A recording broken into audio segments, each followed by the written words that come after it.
आदरणीय जयंती भाई चौधरी जी, बसंत गुणी सर,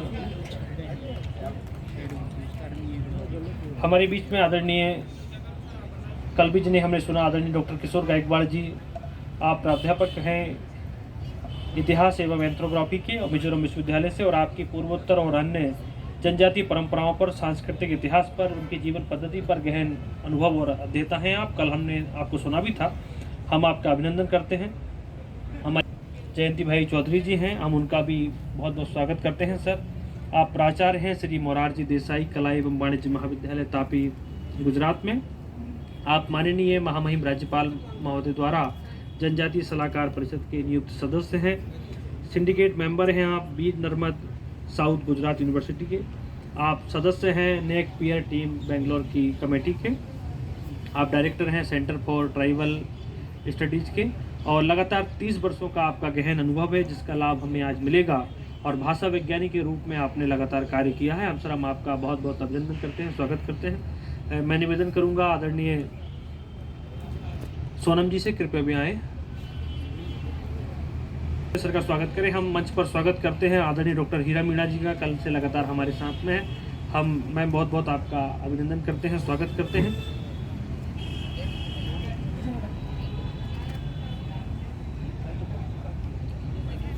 पुष्प देख के स्वागत।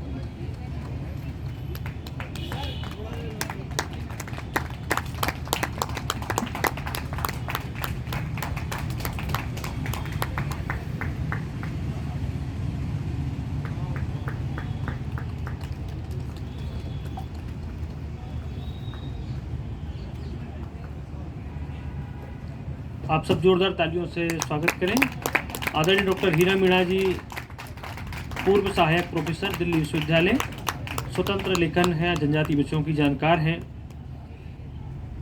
आपका योगदान साहित्यिक, सांस्कृतिक, शैक्षणिक गतिविधियों में रहा है, और लगातार देश भर में आप जनजातीय सांस्कृतिक विषयों पर बोलने के लिए जाती हैं। आपका हमारा सौभाग्य है कि विश्वरंग में आपकी उपस्थिति हम सभी की प्रेरणा का कार्य है। हम डॉक्टर हीरा मीणा जी का भी अभिनंदन करते हैं, डॉक्टर जयंती भाई चौधरी जी का अभिनंदन करते हैं, और इस समृद्ध मंच जनजातीय साहित्य और भारतीय साहित्यिक परंपराएं, उस पर हम चर्चा करेंगे।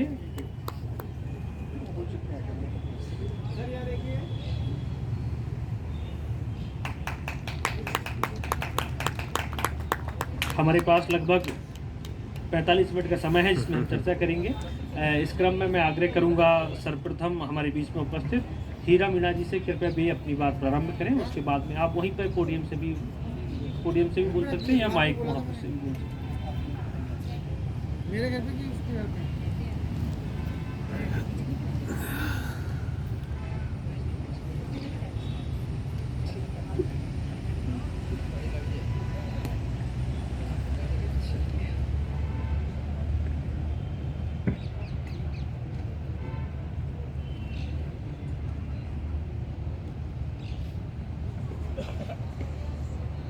आज के पुरखों की धरती है, इसीलिए इसका नाम भी भोपाल के नाम से जाना जाता है।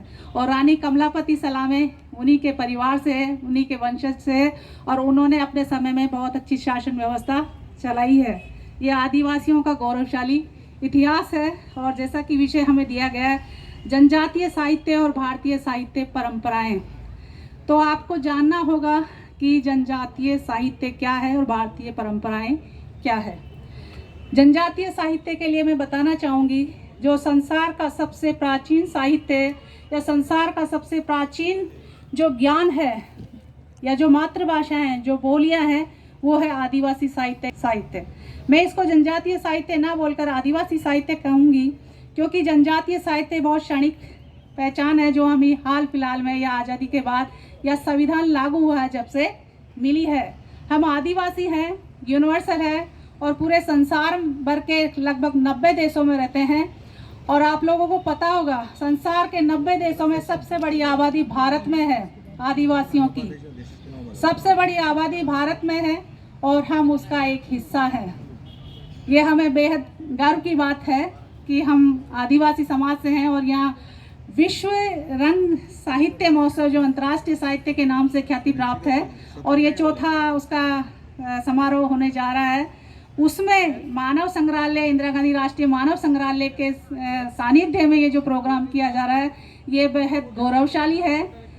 इसलिए गौरवशाली है क्योंकि हम अब तक राष्ट्रीय स्तर पर मनाते थे, पहली बार ये अंतर्राष्ट्रीय स्तर पर शामिल हुआ है।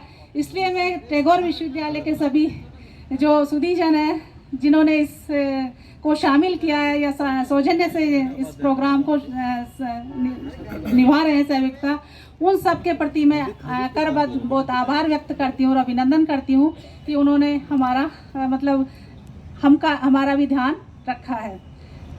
हमारा ध्यान रखने का मतलब हमें एक परिसर दिया है टंट्या भील के नाम से और हमारे मंच का संचालन हुआ। लेकिन मैं कहना चाहूँगी कि 3 घंटे आदिवासी साहित्य के लिए पर्याप्त नहीं होते हैं।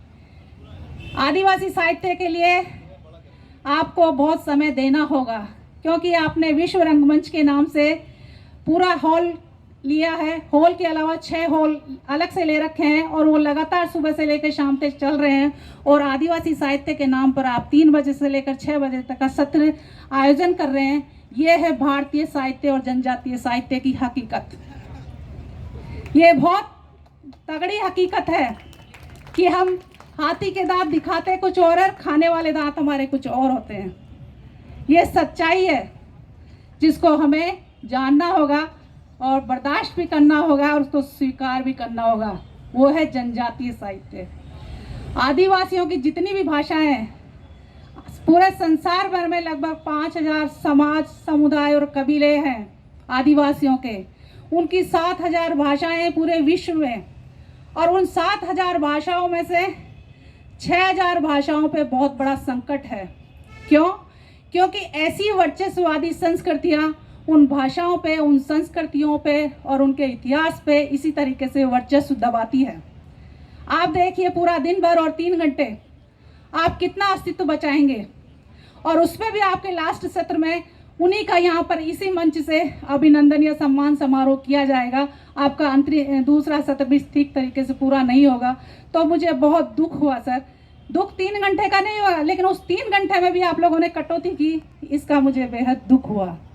टंट्या भील के नाम से प्रांगण बनाया गया, लेकिन टंट्या भील की कहानी या इतिहास या संस्कृति कहीं मैंने देखी नहीं। यहाँ पर स्टैचू आप हमारे जो शांति पुरस्कार प्राप्त करता है, विश्व में शांति के प्रेरणा स्रोत है, रविंद्रनाथ टैगोर जी के उसके नाम से आप विश्वविद्यालय चला रहे हैं। बड़े बड़े प्रोफेसर हैं, बड़े बड़े साहित्यकार हैं, सुधीजन है और आपने टंट्या भील के नाम से प्रांगण जब ये स्थापित किया है तो उनका एक स्मृति चिन्ह भी पूरे अंतर्राष्ट्रीय स्तर पर देना चाहिए था।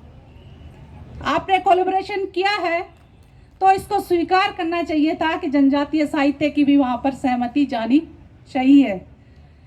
ये मैं अपना दायित्व समझती हूँ। कल आप चाहे मंच पे बुलाए या न बुलाए, उससे मुझे कोई फ़र्क नहीं पड़ता, लेकिन मैं अपने समाज के लिए सच्चाई इसी तरीके से बोलती रहूँगी जो सच है। सब जानते हैं हाथी के दांत खाने के और होते हैं और दिखाने के और। ये हमने ये सत्र से देख लिया और अब मैं आपको इसका थोड़ा बताना चाहूँगी कि जनजातीय साहित्य क्या है और भारतीय साहित्य क्या है।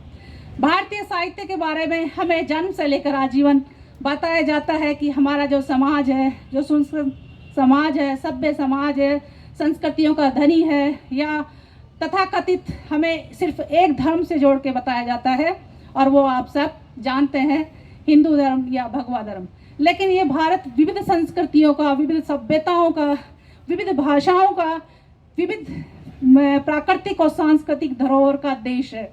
आप कश्मीर से लेकर कन्याकुमारी तक जाइए या गुजरात से लेकर नॉर्थ ईस्ट तक चली जाइए, आपको अद्भुत सांस्कृतिक, भौगोलिक, ऐतिहासिक सभी तरीके के अलग अलग तरीके के, कहीं जंगल मिलेंगे, कहीं पहाड़ मिलेंगे, कहीं बर्फ़ मिलेगी, कहीं रेगिस्तान मिलेंगे, कहीं दर्रे मिलेगी, कहीं खाड़ियाँ मिलेंगी। उसी तरीके से जनजातियों का परिचय भी आपको मिलेगा। पूरे संसार में सबसे ज़्यादा आदिवासी भारत में रहते हैं। 2011 की जनगणना के अनुसार लगभग 10.5 करोड़ या 11 करोड़ की आबादी हम आदिवासियों की इस भारत में है। उस 10% मतलब भारत की कुल आबादी का 8.6% हम आदिवासी है। उन आदिवासियों को संविधान में या देश आज़ाद होने के बाद अनुसूचित जनजाति के रूप में कुछ आदिवासियों को दर्ज करके हमें शेड्यूल ट्राइब या एसटी या जनजाति के रूप में चिन्हित किया गया है, जो पूरे आदिवासियों की पहचान नहीं है। इसीलिए मैं इसको क्षणिक पहचान कहती हूँ, क्योंकि संविधान जब तक रहेगा सिर्फ वो पहचान हमारी जब तक ही है। और संविधान का कितना पालन हमारी तथाकथित सरकार कर रही है, सरकार के नुमाइंदे कर रहे हैं, या जो एक थीम पर जो देश चल रहा है वो लोग कर रहे हैं, या आप लोग भली भांति देख रहे हैं। इन 6-7 सालों में आपको कितनी शिक्षा मिली, कितना रोजगार मिला, कितना स्वास्थ्य संबंधी जो सुविधाएं मिली, उन सब का हाल आप लोगों ने देखा। और कोरोना में तो और भी भयावह रूप से देखा। इसीलिए संयुक्त राष्ट्र संघ ने या यूएनओ ने कहा आदिवासी जीवन शैली और जीवनचर्या या जीवन दर्शन है वही पूरे विश्व को बचा सकता है। आप लोगों ने घरों में रहकर अपनी जान बचाने का प्रयास किया, लेकिन क्या खाया? काढ़े पिए ना खूब सारे, ट्राइबल फूड खाने की कोशिश की ना आपने, अपनी दिनचर्या में आदिवासी खाना या सात्विक खाना खाने का प्रयास किया ना, और वो जीवन शैली का आधार आपने बना लिया। आपको स्वच्छ वातावरण कहाँ से मिला उस कोरोना काल में, या नोट जो ये लॉकबंदी हुई थी उसमें? पूरा जो अर्थव्यवस्था का जो चक्र था, पूरा प्रदूषण का जो चक्र था, वो चक्र बंद हो गया और आपको स्वच्छ वातावरण या स्वच्छ ऑक्सीजन या प्राणवायु आपको घर बैठे मिली। कहाँ तो आप प्राणवायु के लिए तरस रहे थे, अस्पतालों में चक्कर लगा रहे थे, आपके और हमारे परिजन तड़प तड़प के कीड़ा मकोड़ों की तरह मरे हैं। देखा है ये सच्चाई हमने। इस सच्चाई का सामना करना है तो आपको आदिवासियत को या आदिवासी जीवन शैली को अपनाना ही होगा, जिसमें आदिवासी समाज है वो समता पर आधारित है, समानता पर आधारित है, सहयोग पर आधारित है, सहनिर्भरता पर आधारित है, सामुदायिकता पर निर्भर है। इसीलिए हम आदिवासी इस संसार के सभी देशों में रहते हैं, लगभग 90 देशों में रहते हैं, और हमारी बहुत सारी संस्कृतियां हैं। हम भारत की 26 जनवरी की परेड नहीं है, हम भारत की रिपब्लिक डे की परेड नहीं है, हम जीवंत लोग हैं जिसने इस भारत भूमि का निर्माण किया, हमारे पुरखों ने। आप कहीं भी चले जाइए, चाहे कश्मीर जाइए, चाहे कन्याकुमारी जाइए, चाहे पंजाब जाइए, चाहे राजस्थान जाइए, चाहे नॉर्थ ईस्ट जाइए, चाहे छत्तीसगढ़ जाइए, वहाँ के जो गुफा शैल चित्र है, वहाँ की जो ट्राइबल आर्ट है, वहाँ के जो मांडने, वहाँ जो महिलाओं के जो गोदड़े हैं, वहाँ के जो मतलब उनके जो पहनावा है, जो खान पान है, जो पोशाक है, उनके जो गहने हैं, उनकी जो गायन की शैली है, उनके जो पुरखा परंपरा के गीत है, वो आज की नहीं, हजारों सालों की नहीं, लाखों सालों की परंपरा वो खुद बयां कर रहे हैं। इसीलिए हम आदिवासी साहित्यों की जो भाषा है, मातृभाषा है, उसको वाचिक परंपरा या मौखिक परंपरा या पुरखोती परंपरा कहते हैं, जिसको आप एकेडमिक संस्थानों में लोक साहित्य या फोक साहित्य कहते हैं, लेकिन हम उसको पुरखा साहित्य कहते हैं, क्योंकि उसको हम अपने पुरखों से सुनते आए। जैसे हमारे दादा के दादा, दादा के दादा, दादा के दादा, नाना के नाना के तो नाना के यानी एक पीढ़ी दूसरी पीढ़ी, दूसरी पीढ़ी ने तीसरी पीढ़ी मौखिक रूप से उस ज्ञान परंपरा को सीखा है। आप लोग जैसे जानते हैं कि आदिवासी समाज है भारत में सबसे पढ़ा लिखा समाज मीणा समाज है, और मीणा समाज के मंच पे 2 वक्ता भी आपने बुलाए, लेकिन आपको ये जानकर बहुत बड़ी विडंबना होगी कि उस मीणा समाज की जो मातृभाषा है वो संयुक्त राष्ट्र संघ में मृत भाषा के रूप में दर्ज है। तो बताइए इसका जिम्मेदार कौन है? जो सबसे पढ़ा लिखा संपन्न समाज है उसकी भाषा मृत कैसे हो गई? जब भारत सरकार ने मानक बना रखे हैं कि किसी भाषा के बोलने वाले 10,000 वक्ता हैं तो वो भाषा कभी मर नहीं सकती, तो सोचिए जब 1 करोड़ या 1.5 करोड़ के आसपास जिसकी आबादी है, सबसे बड़ी पढ़ी लिखी आबादी है, तो उस पढ़ी लिखी आबादी की भाषा को कैसे मारा हुआ वहाँ दर्ज किया गया? जबकि मैं तो नहीं कहती कि मेरी भाषा मरी है, मैंने सीखे मेरी दादी से, नानी से, सास से, बड़ी सास से, दादेर सास से, सबसे सीखा, बहुत कुछ सीखा मैंने, और अभी भी वो मौखिक रूप में चली हुई है। 4 दिशाएं आप बोलते हैं, उत्तर पश्चिम दक्षिण, उत्तर दक्षिण, तो हमारी जो मीणी भाषा में वो बोलते हैं अगुणी, आथुड़ी, दूजी और लंका। सुना आप लोगों ने? नहीं सुना। ये मीणी भाषा की मूल शब्दावली है जो कितनी संस्कृतियों से टकराई है, कितनी संस्कृति को प्रभाव झेली है, लेकिन अपनी मूल अस्मिता के साथ आज भी वो खड़ी हुई है, मेरी तरह अड़ी हुई है कि वो अपनी पहचान को स्थापित जरूर करेगी। क्योंकि मैंने एक जगह पढ़ा था, गणेश नारायण दास देवी जी का जो भाषा विशेषज्ञ है, वो ऐसे भाषा विशेषज्ञ हैं जिन्होंने अपने दम पर, अपने व्यक्तित्व के दम पर भारत की भाषाओं का सर्वेक्षण करवाया। हमारे जो राष्ट्रीय अंतर्राष्ट्रीय स्तर के कॉलेज या विश्वविद्यालय होते हैं वो सम्मेलन करवाते हैं, लेकिन कभी आदिवासी भाषाओं पे कोई कार्य नहीं करवाते हैं सर। ये बहुत बड़ी विडंबना है। लेकिन प्रोफेसर गणेश नारायण देवी जो खुद अलग भाषा थे या गैर आदिवासी भाषा के थे, अंग्रेजी भाषा के प्रोफेसर हैं वो, लेकिन उन्होंने भारतीय भाषा लोक सर्वेक्षण के नाम से समाज के उन सुधीजनों को इकट्ठा किया या उन सुधीजनों को जोड़ा जो अपनी भाषाओं को जिंदा करने के लिए प्रयासरत थे या अपनी भाषाओं में कार्य करने के लिए लालाई थे या वो मेहनत करने के लिए तैयार थे। उन लोगों की संख्या 3,500 संख्या थी। उन 3,500 लोगों को साथ में लेकर उन्होंने भारत का भाषा सर्वेक्षण तैयार किया और उसमें बताया कि 780 भाषाएं भारत में अभी भी जिंदा है। पता है आप लोगों को? 780 भाषाएं जिंदा है, लेकिन उसमें से 400 भाषाएं मरने वाली है, ये भी उन्होंने कहा। तब भारत सरकार के कानों में जुएं रेंगने लगी। आम बुद्धिजीवी बौखला गए कि ऐसे कैसे हो सकता है। आप सोच सकते हैं भाषा मरती है? हाँ जनाब, भाषा मरती है, क्योंकि उस समाज के अगर वक्ता उस भाषा का प्रयोग नहीं करते, उसको बोलते नहीं है, उसको समझते नहीं है, उसका उपयोग में नहीं लाते हैं, तो वो भाषा मर जाती है। और आदिवासी समाज वो समुदाय है जो सभी जगह, जैसे मेरे पहले वाले वक्ताओं ने बताया कि हम सब जगह पर बहुत जगह रहते हैं और हम खुद भी नहीं जानते कि भारत में कितने आदिवासी हैं।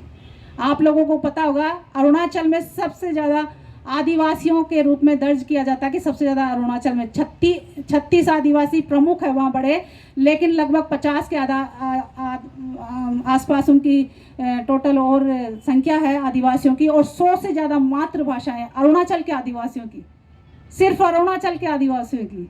तो सोचिए पूरे भारत के आदिवासियों की कितनी सारी भाषाएं होंगी। और संविधान में जो दर्ज की गई है भाषा, वो सिर्फ 22 भाषा 8वीं अनुसूची के माध्यम से दर्ज की गई है। यानी सिर्फ भारत में 780 भाषाएं जीवित होते हुए भी सिर्फ 122 भाषाओं को भाषा का दर्जा दिया गया है।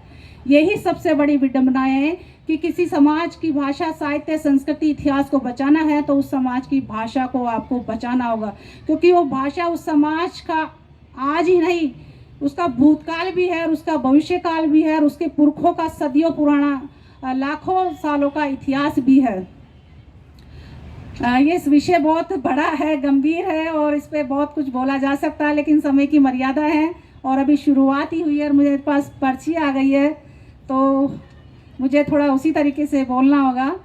भारतीय साहित्य में जैसे हमें बताया गया है, समानता, स्वतंत्रता, बंधुत्व, विश्व बंधुत्व, वसुधैव कुटुंबकम, तमसो मा ज्योतिर्गमय, हिंदू मुस्लिम सिख ईसाई आपस में है भाई भाई, सुना है ना।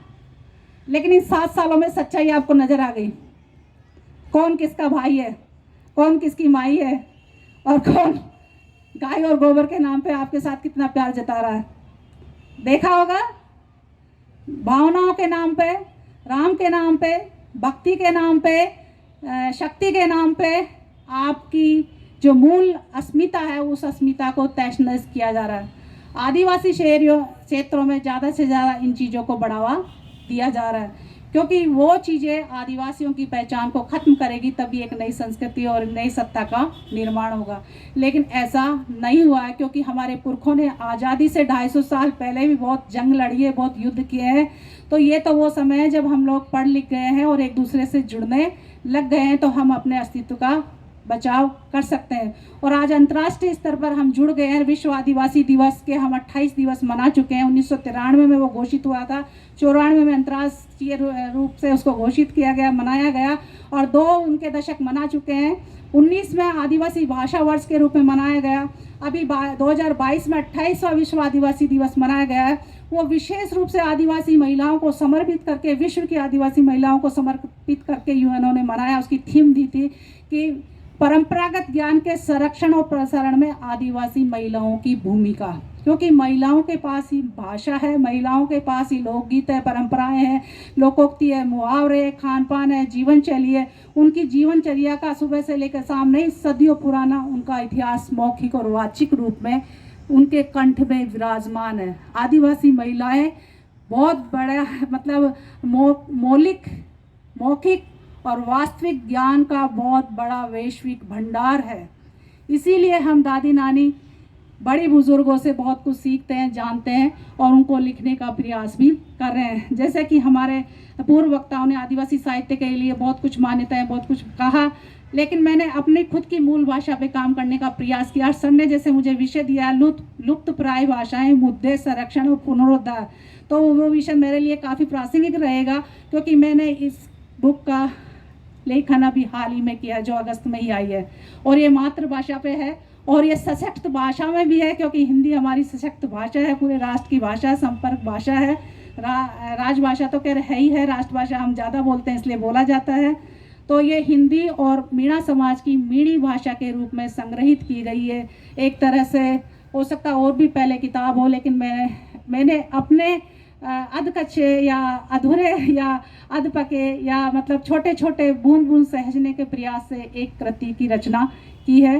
तो मैं चाहूँगी इस कृति का जो विमोचन है कल इसी मंच पे जो विषय है उस विषय के साथ किया जाए, ताकि सब लोगों को प्रेरणा मिले कि आपकी जो मातृभाषा है, आप जो दादी नानी से सीख के आए, वो ही आपकी मूल पहचान है।